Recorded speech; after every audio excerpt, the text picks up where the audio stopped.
al sur de la Alta Comisionada de las Naciones Unidas para los Derechos Humanos. Por intermedio del señor presidente, la señora presidenta de la Asamblea Nacional del Ecuador, la abogada Guadalupe Llori, quisiera saludar a todos los presentes en esta sesión y agradecer el espacio otorgado a la oficina. A esta hora y previo al debate como tal, el Pleno de la Asamblea Nacional recibe comisiones generales. Sobre la base de lo establecido en el Derecho Internacional de los Derechos Humanos, esperamos que esto sea un aporte al debate. La Oficina Regional para América del Sur del Alto Comisionado de las Naciones Unidas para los Derechos Humanos, ACNUD, tiene como mandato la observación, protección y promoción de todos los derechos humanos en la región de América del Sur y cubre Argentina, Bolivia, Brasil, Chile, Ecuador, Paraguay, Perú y Uruguay. En primer lugar, y en nombre de la oficina, queremos saludar la auténtica voluntad de la Asamblea Legislativa del Ecuador para discutir en forma democrática y participativa la necesidad de regular el uso de la fuerza por parte de las y los funcionarios encargados de hacer cumplir la ley, en armonía con los estándares internacionales de derechos humanos sobre la materia.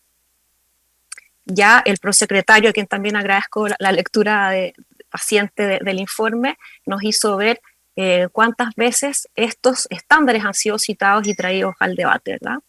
Son pocos los países de la región que cuentan con una regulación del uso de la fuerza con jerarquía de ley. Ecuador podría ser el siguiente.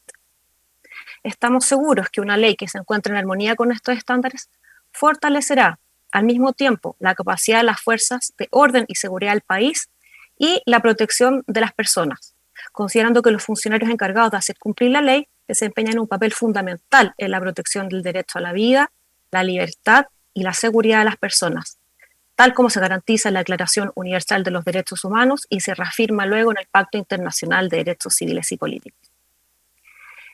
En esta presentación me gustaría recordar que Ecuador ha ratificado los nuevos instrumentos internacionales de derechos humanos de las Naciones Unidas. A modo de ejemplo, solamente ha ratificado el ya citado Pacto Internacional de Derechos Civiles y Políticos, la Convención contra la Tortura y otros tratos o penas crueles, inhumanas o degradantes, la Convención sobre los Derechos del Niño y la Convención Internacional para la Protección de todas las personas contra las desapariciones forzadas. Al ratificar estos instrumentos internacionales de derechos humanos, los Estados partes, como en el caso de Ecuador, se comprometen a cumplir con todas las obligaciones que dimanan de estos instrumentos, respetando los derechos reconocidos en estos en condiciones de igualdad y no discriminación para todas las personas.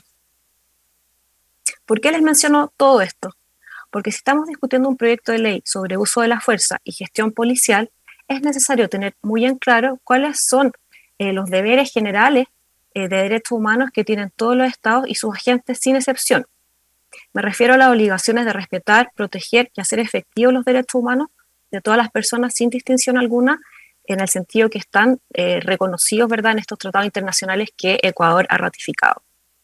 La obligación de respetar los derechos humanos significa que los estados, a través de sus agentes, deben abstenerse de interferir en el disfrute de estos derechos o de limitarlos o restringirlos en forma arbitraria, innecesaria o desproporcionada. La obligación de proteger existe que los estados impidan los abusos de derechos humanos contra individuos y grupos, especialmente por parte de sus agentes, pero también respecto a actores no estatales cuando estos actúan con el consentimiento, complacencia o aquiescencia de agentes estatales.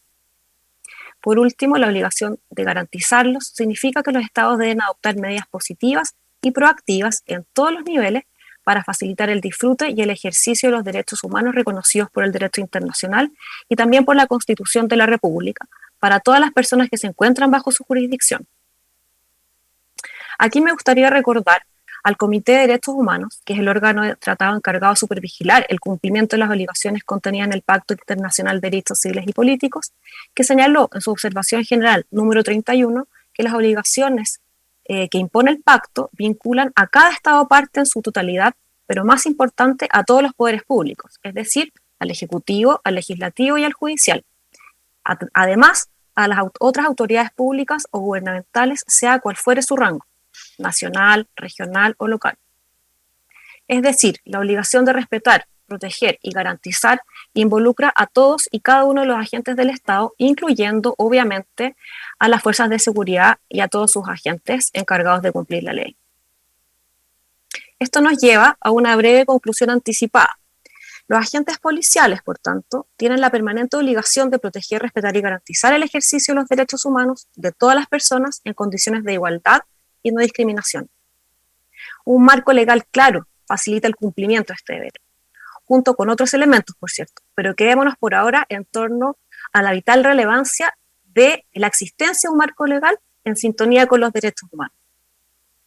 Como saben, y ya se ha dicho, en esta audiencia los estados han investido a sus fuerzas de seguridad a nivel constitucional, legal y reglamentario de un mandato exclusivo para hacer uso de la fuerza legítima.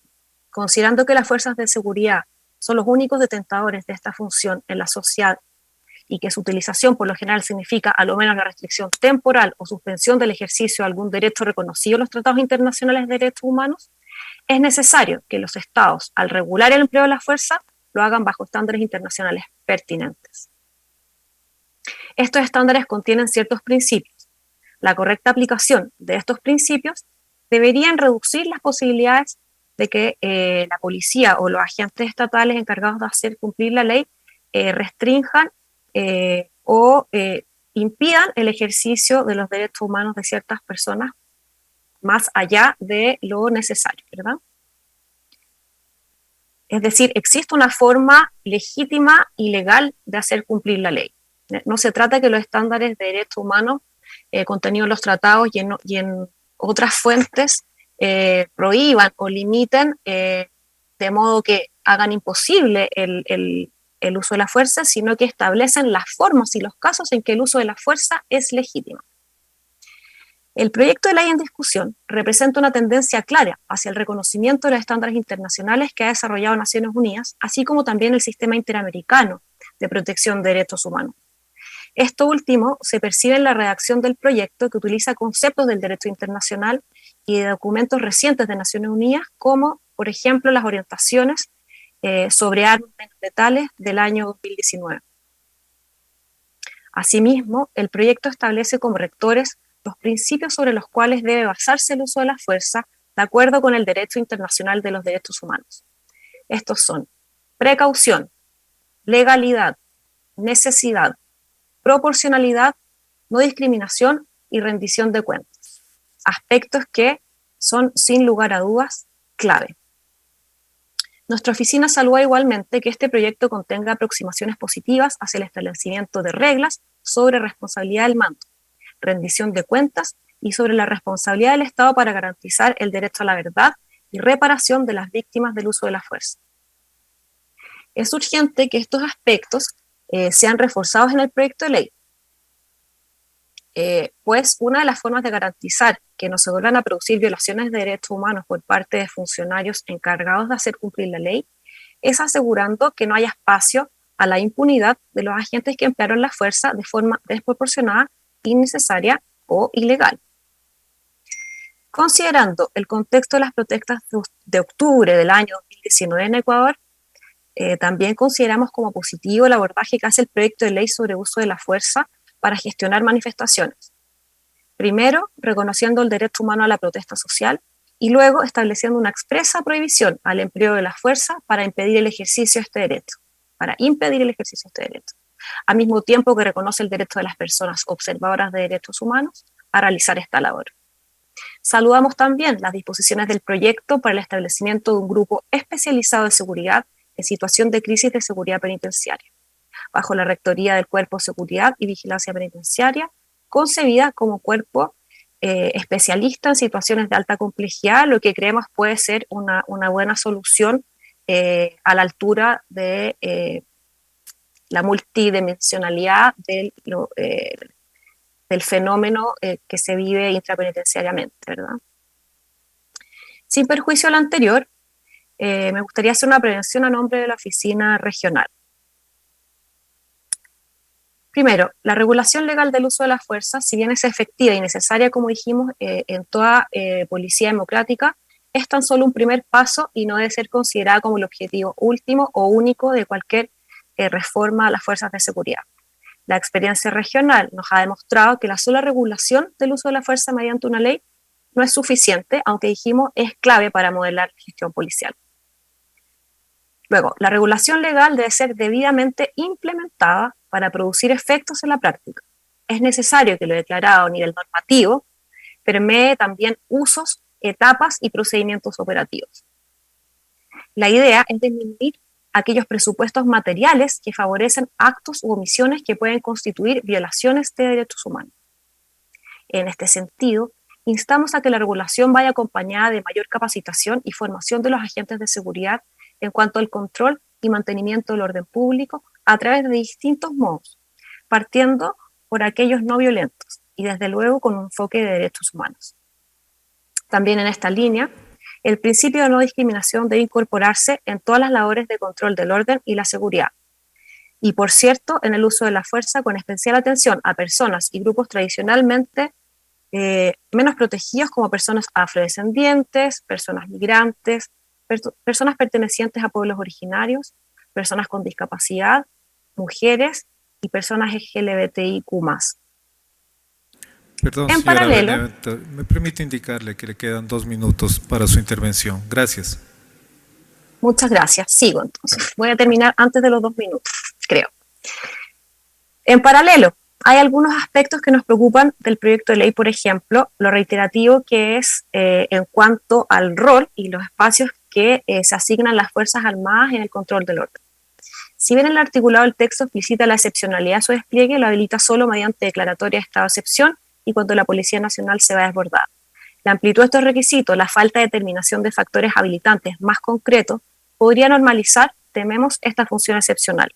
Y con esto me refiero tanto a las declaratorias de estado de excepción como al despliegue de Fuerzas Armadas, dando lugar a un potencial sobreuso de las Fuerzas Armadas en labores propias de la Policía Nacional. Una sustitución recurrente de la labor policial por personal militar, con formación e instrumental militar, podría significar una respuesta con mayor aptitud lesiva de la integridad de las personas y de los mecanismos de rendición de cuentas. Misma preocupación nos surge con la regulación de la fuerza en el contexto penitenciario, en la que se agrega la misma posibilidad de facultar a las Fuerzas Armadas a actuar en este contexto por vía declaratoria de emergencia por el órgano competente, ya no solo en el estado de excepción constitucional. Para no extenderme más en el tiempo, quiero dejar hasta acá la presentación y agradecer a nombre de la oficina regional el tiempo proporcionado para exponer frente a ustedes. Agradezco también la atención favorable a las consideraciones que hemos hecho llegar por escrito a los miembros de esta honorable asamblea. En él hemos ofrecido un análisis más detallado de este proyecto de ley, en el que se encuentran referencias a diversos artículos específicos del texto en debate. Quisiera expresar que los comentarios que hemos hecho tienen la genuina intención de aportar a la clara tendencia visualizada en el proyecto de ley, de fortalecer el sentido del respeto de los derechos humanos en la labor del uso de la fuerza pública, que es vital para la vigencia del Estado de Derecho, como sabemos. Finalmente, hago expresa la disposición de la Oficina de la Alta Comisionada de las Naciones Unidas para los Derechos Humanos para cooperar en esta y futuras instancias del debate. Muchas gracias. Agradecemos la intervención